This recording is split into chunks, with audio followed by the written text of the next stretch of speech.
Mike Rivera no nació siendo un asesino, y ese es el verdadero problema del personaje. Durante casi toda la segunda temporada vemos a un hombre frío, manipulador, ambicioso, narcisista, pero no violento. Y de repente la serie nos muestra que ahora también es un asesino. Y la pregunta para reflexionar o para confrontar no es por qué Mike se convirtió en esto. La pregunta es, ¿la serie nos mostró una transformación real o simplemente necesitaba un nuevo villano urgente para la serie? Hola, a petición de ustedes los suscriptores, Mike Rivera fue el segundo personaje más votado de las encuestas, así que aquí estamos.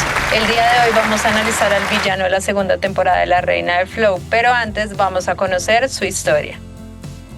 Mike Rivera llega a Medellín como un depredador de la industria musical, no como un criminal. Llega con Grey Shark, una productora poderosa internacional con recursos reales, la cual implementó siempre la misma estrategia: comprar, absorber a sus artistas, robar talento y convertirlos en dinero. Intenta comprar a Surround Vibes, pero Juancho le dice que no, y ese no marca el inicio del conflicto entre la competencia. Mike identifica a Charlie Flow como una ficha perfecta, un artista caído, polémico, rentable, y lo atrae a él para reconstruirlo como un producto, no como persona. Le da dinero, carro, apartamento, visibilidad, pero también le empieza a quitar autonomía creativa y decide producir un documental el cual habla sobre la vida de Charlie, y dicho documental se convierte en todo un hit. Atrae artistas de Surround Vibes como Chris Vega, Irma el Huracán, quienes se sentían frustrados en la empresa de Juancho, pues ellos allí no eran tomados como una prioridad. Posteriormente escucha cantar a Drama Key y decide aceptarlo en su productora para que trabaje junto a Irma. Luego es visitado por Manin en algunas ocasiones, quien le brinda información para atacar a la competencia. Cuando descubre a Sandy, la nueva artista de Surround Vibes, le propone trabajar en Grey Shark, a lo que ella se niega.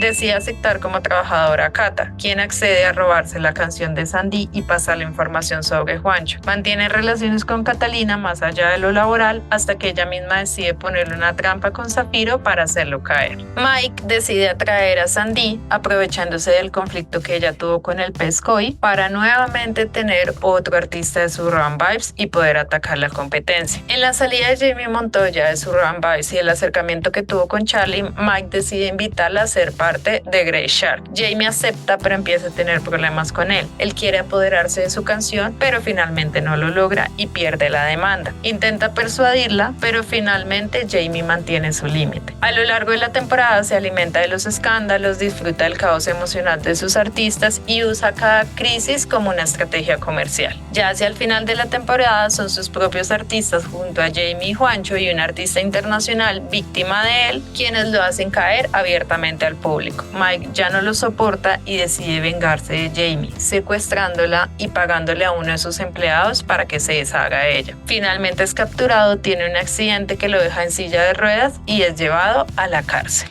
Desde el enneagrama, Mike funciona como un eneatipo tipo 3, pero desde su parte más insana. En él vemos los siguientes rasgos marcados: obsesión por el éxito y por el dinero. Su imagen funciona como su identidad, su valor personal está ligado al poder, y hay una incapacidad para tolerar el fracaso o el rechazo. En sus momentos más sanos, Mike es estratégico, visionario, ambicioso, eficiente. El problema es que su valor como persona depende de ganar, y cuando él pierde, se desestabiliza o se destructura. De hecho, tiene rasgos muy similares a los de un personaje tipo Manin, que estos son característicos de un eneatipo tipo 8, como lo vimos en su respectivo análisis: control, dominancia y una necesidad de imponerse. Y desde la psicología clínica podríamos preguntarnos si Mike es un psicópata, un sociópata o algo distinto. Mike no es un psicópata clásico como Manin, no es tan impulsivo, no disfruta la violencia física directa, no actúa desde el caos ni desde la desregulación emocional tan marcada.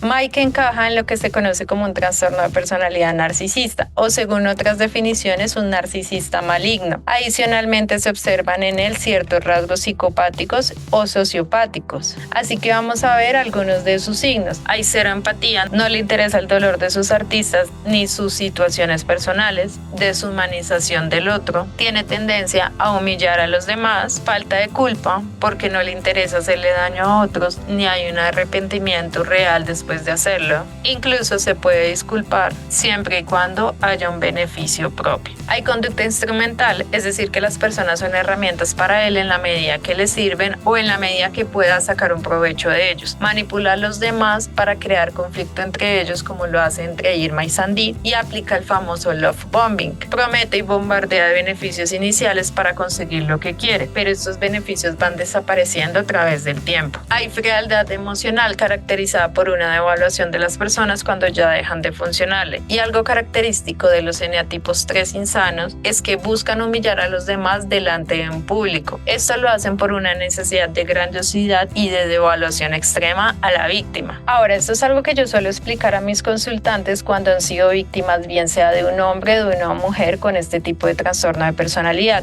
Y cabe aclarar que no todo el mundo es narcisista. Un trastorno de personalidad es una patología y es una enfermedad mental que se caracteriza por patrones inflexibles y permanentes en las distintas áreas de la vida. Hay 3 fases comunes que implementa una persona con TNP a sus víctimas y claramente las vemos en Mike. Fase 1. Idealización. Hay halagos, regalos y promesas intensas para crear un lazo rápido. Lo hizo con todos sus artistas para ganarse su confianza. Con Catalina, con Jamie y seguramente también con Zafiro. Fase 2. De evaluación. El afecto, la atención, los detalles se cortan bruscamente. Aquí la víctima se siente confundida y generalmente busca complacer para recuperar el amor o la atención del o de la narcisista. Esto lo vemos reflejado cuando suele humillar a las personas a quienes inicialmente le prometió maravillas. Fase 3. Descarte o aislamiento. Desaparece o saca de la vida a las personas cuando ya no cumplen una función para su ego. Ejemplo más claro tenemos a Jamie Montoya. Y la pregunta es, ¿puede convertirse una persona así en un asesino?